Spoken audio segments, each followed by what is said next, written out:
ये कहानी है सुंदरवन जंगल की, जहाँ बंटी खरगोश अपने माता पिता के साथ रहा करता था। उसके माता पिता काफी अच्छे थे। बंटी उनका इकलौता बेटा था, तो वो उसकी हर ख्वाहिश पूरा करते थे और उनके खेत भी थे, जिसमें वो सब्जियां बोया करते थे।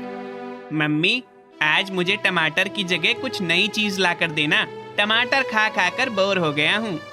ठीक है बेटा, मैं ले आऊंगी, पर इतने में हम वापस आए, तुम घर पर ही आराम करना, कहीं इधर उधर मत जाना। ठीक है माँ, मैं कहीं नहीं जाऊंगा।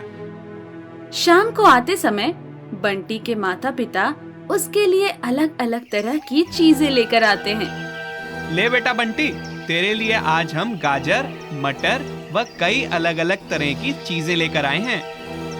वाह पापा, ये सब देखने में तो बहुत ही स्वादिष्ट लग रही हैं। मैं अभी इन्हें खाता हूँ। बंटी सारी सब्जियों को खाकर बहुत खुश हो जाता है। वैसे तो खरगोशों का इलाका अलग था, लेकिन एक दिन उनके जंगल में एक चालाक लोमड़ी आ गई। आज तो मजा ही आ जाएंगे, इतने सारे खरगोश खाने को मिलेंगे। फिर चालाक लोमड़ी ने काफी सारे खरगोशों को अपना शिकार बना लिया, जिसमें बंटी के माता पिता भी थे और उनके खेत भी उजाड़ दिए।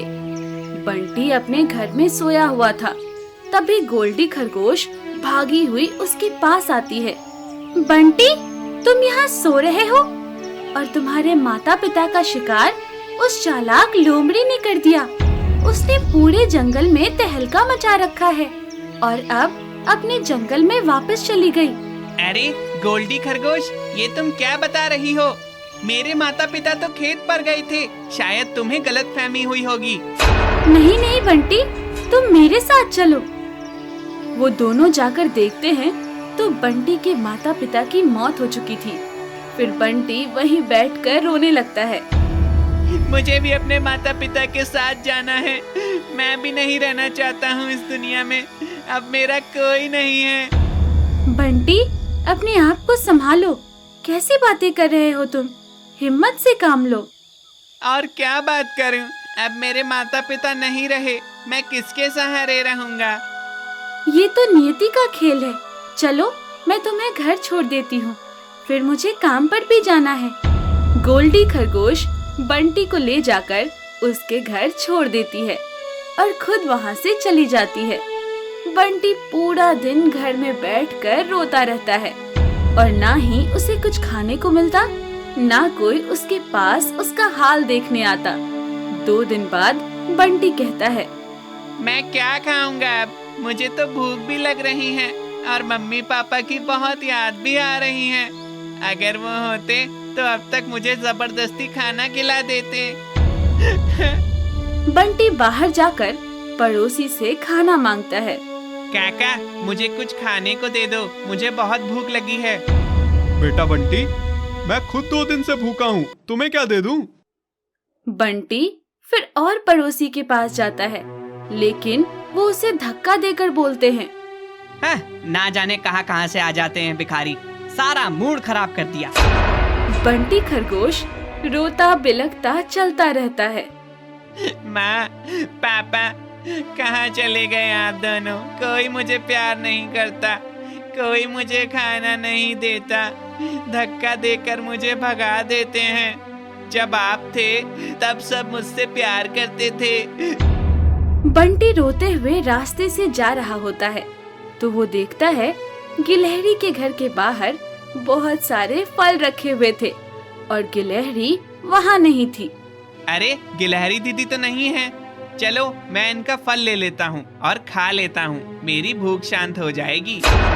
बंटी चोरी से उसके फल खा लेता है। बंटी फिर मन ही मन सोचता है, अरे, ये तरीका तो बहुत सही है। मुझे कुछ काम भी नहीं करना पड़ेगा और मैं फल खा लिया करूँगा और फिर पूरा दिन सोया करूँगा। बंटी को चोरी की आदत लग जाती है और वो औरों के फल को चुरा चुरा कर खाता है और आधी बार तो जानवरों, पक्षियों को पागल बनाकर उनके फल ले आता है। टिम्कू खरगोश, तुम्हें ना डमडम बुला रहा है। उसने मुझसे कहा कि तुम्हें बता दूं, तो मैं तुम्हारे पास आ गया। पर मुझे तो खाना भी खाना है। मेरा तो खाने का समय हो गया है, और अगर मेरा खाना किसी ने चुरा लिया तो मैं क्या करूँगा? मैं बाद में चला जाऊँगा। अरे मैं हूँ ना दोस्त, तेरे खाने की देखभाल करने के लिए। क्या पता डमडम को कोई बहुत जरूरी काम हो। अच्छा, तो तुम यहीं पर रहना, मैं 2 मिनट में उसकी बात सुनकर आया। कहीं मत जाना। टिम्कू खरगोश डमडम के पास चला जाता है। हाँ डमडम, क्यों बुला रहे थे तुम मुझे? बताओ क्या काम है? क्या? मैंने तो तुम्हें नहीं बुलाया। मुझसे तो बंटी खरगोश कह रहा था कि तुमने मुझे बुलाया। हाँ, पर मैंने तुम्हें नहीं बुलाया है। चलो तो मैं चलता हूँ, शायद उसको कोई गलतफहमी हुई होगी। टिम्कू इतने में अपने घर पहुंचता है। उसे एक भी फल नहीं मिलता और ना ही वहाँ पर बंटी होता है। बंटी, कितना गंदा है, मुझे तो एक बार मिल, मैं तुझे नहीं छोड़ूंगा। टिम्कू उदास होकर बैठ जाता है। डमडम को भी सारी बात पता चल जाती है कि बंटी जंगल के सभी खरगोशों के फल चुरा कर खाता है। डमडम ने उसे समझाने की सोची। मैं बंटी के परिवार को बहुत समय से जानता हूँ। भले ही अब बंटी चोर हो गया हो, पर मुझे उसे समझाना होगा। डमडम बंटी के पास जाता है। बंटी, ये क्या सुनने में आ रहा है कि तू आजकल लोगों का खाना चुराने लगा है? नहीं, ऐसा तो बिल्कुल भी नहीं है। भला मैं ऐसा क्यों करूँगा? झूठ मत बोलो मुझसे, मैं तुम्हारी सब हरकतें जानता हूँ। ये सब करते तुम सबकी नजरों में बुरे बनते जा रही हो। तुम करना क्या चाहते हो? मैं कुछ नहीं करना चाहता, और तुम चले जाओ यहाँ से। तुम होते कौन हो मुझे ज्ञान देने वाले? हाँ, सही बात है। मैं तुम्हारा लगता ही कौन हूँ? तुम्हारे माँ बाप भी ऊपर जाकर यही सोच रहे होंगे कि कैसी औलाद पैदा कर दी हमने। उसे इतनी अच्छी संस्कार दिए, लेकिन फिर भी वो चोरी करके अपना पेट पाल रहा है और लोगों को परेशान कर रहा है।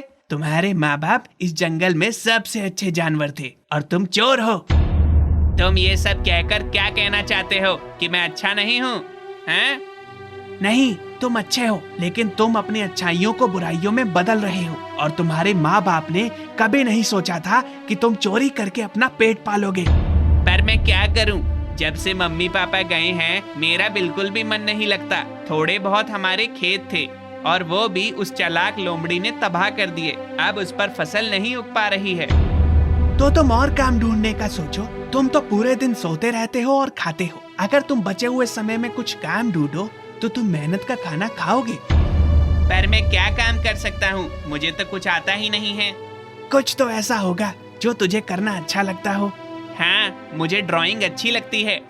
हाँ, तो तुम खरगोशों के घर को पेंट करना शुरू कर दो। बहुत अच्छे पैसे मिलेंगे और तेरा पेट भी भरेगा।